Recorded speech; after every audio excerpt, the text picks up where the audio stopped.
Hello beautiful people, I want to show you guys the newly arrived broiler chicks. So this is how I arranged the setup for brooding. So see the way I covered it. So I have this modular barricade that I use. So just hold on guys, you just see why I do cover this space like this, so that it requires less heat consumption. So that's why I set up a small space like this for my brooding.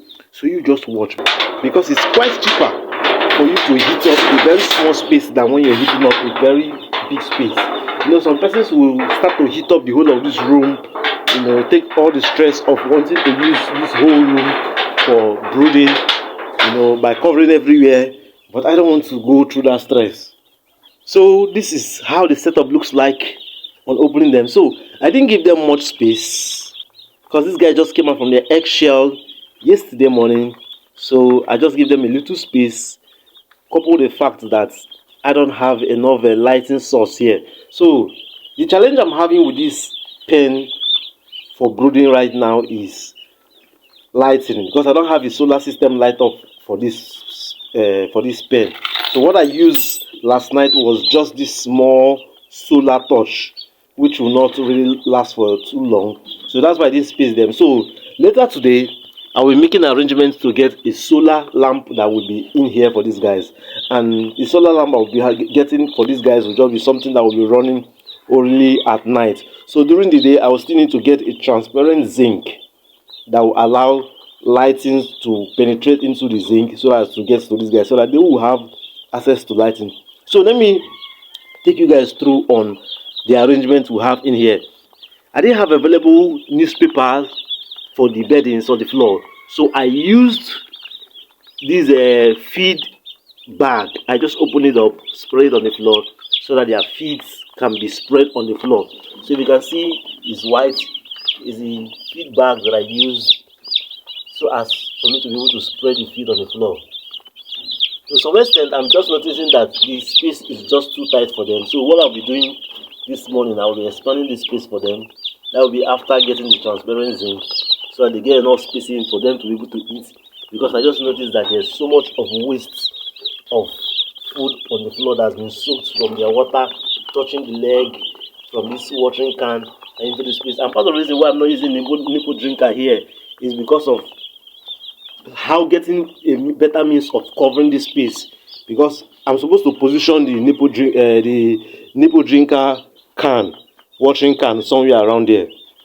So except I will try to position it outside and float the line just by the edge, but I think I'll be doing that in the next 3 days, because this watering can serve them for about 12 hours till when I'll be needing to top up the water. So the setup I'm using here is quite simple. You know, these birds are very good, healthy birds. There's not been any mortality from them. They're all doing well. But I just noticed that the space is quite tight for them right now. I need to expand it. Remember, I left them in this tight space because of the time of arrival. They came in quite late last night, you know.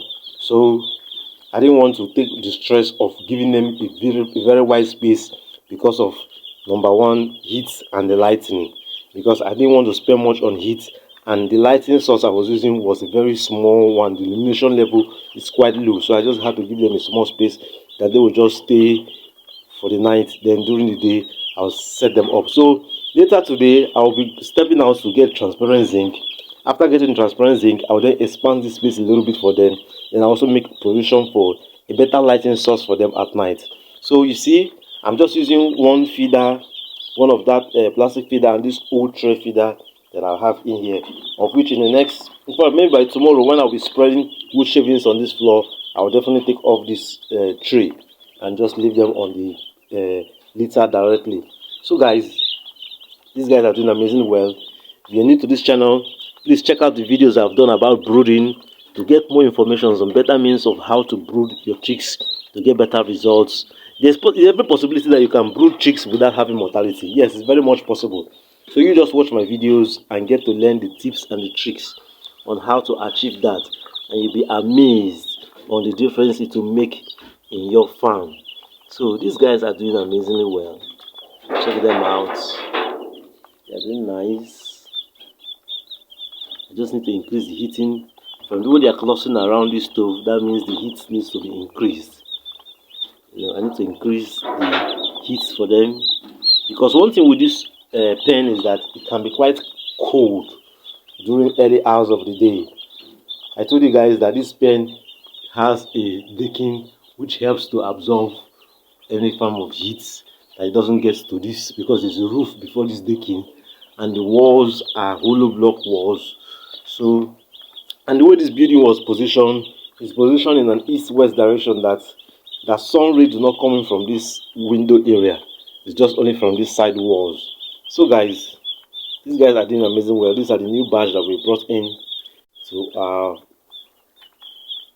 home poultry. So watch my other videos to get to learn more and improve on your own farming skills too as well. So bye for now.